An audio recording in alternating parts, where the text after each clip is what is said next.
महात्मा गांधी के पड़पोते तुषार गांधी ने जब उस एक फोटो को ट्वीट किया जो कि पेट्रोलियम मिनिस्ट्री की तरफ से ट्वीट की गई, जिसमें आप महात्मा गांधी को देखते हैं, शहीद भगत सिंह को देखते हैं, नेताजी सुभाष चंद्र बोस को देखते हैं जिन्होंने हमें आज़ादी दिलाई, लेकिन वहीं पर वीर सावरकर को देखते हैं। वीर सावरकर ने हमें आज़ादी कब दिलाई? फर्स्ट वॉर ऑफ इंडिपेंडेंस 1857 का वॉर क्राई उनका जरूर था, लेकिन उसके बाद आज़ादी से ठीक पहले तक वीर सावरकर क्या हो चुके थे, वीर सावरकर किस तरह से चिट्ठियां लिख रहे थे अंग्रेजों को, और वीर सावरकर अंग्रेजों के साथ मिलकर काम कर रहे थे, ये किसी से भी छुपा हुआ नहीं है। और उनकी तस्वीर लिखना, डालना वहां पर, उसको सीधा तुषार गांधी ने कॉल आउट किया और कहा है, shame on the petroleum and natural gas ministry for placing the traitor and murderer Savarkar above true patriots.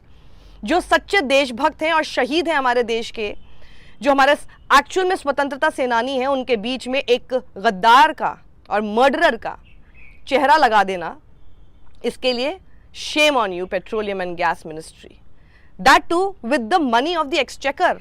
मतलब जो सरकार का पैसा है, और सरकार का पैसा कहां से आता है? आपकी और हमारी जेब से।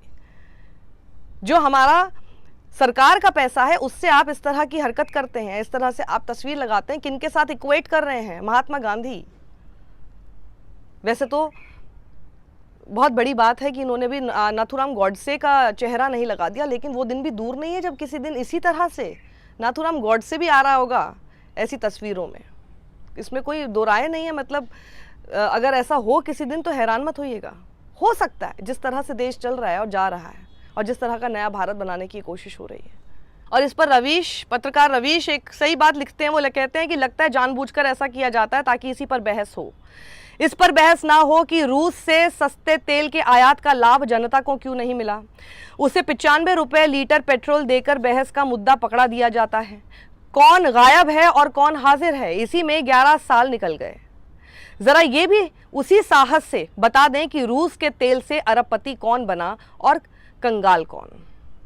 तो ये भी एक टैक्टिक्स बात सही है कि हो सकती है कि आप सब लोग, हम सब लोग इसी बहस में पड़ जाएं, ताकि जो असल मुद्दे हैं और जो असल सवाल हैं जो कि देश की तरक्की के लिए ज़रूरी हैं, देश को आगे बढ़ाने के लिए ज़रूरी हैं, वो ना पूछे जाएं। क्योंकि देश को आगे बढ़ाने का काम तो देश की गद्दी पर बैठी हुई सरकार का होता है, और सरकार से अकाउंटेबिलिटी आपको मांगनी पड़ेगी, और सरकार अकाउंटेबिलिटी देना नहीं चाहती। तो ऐसे मुद्दों में फंसा दो, क्योंकि वो जानते हैं कि ऐसी तस्वीरें जब लेकर आएंगे तो रिएक्शंस होंगे तो इस तरह की डिबेट होगी।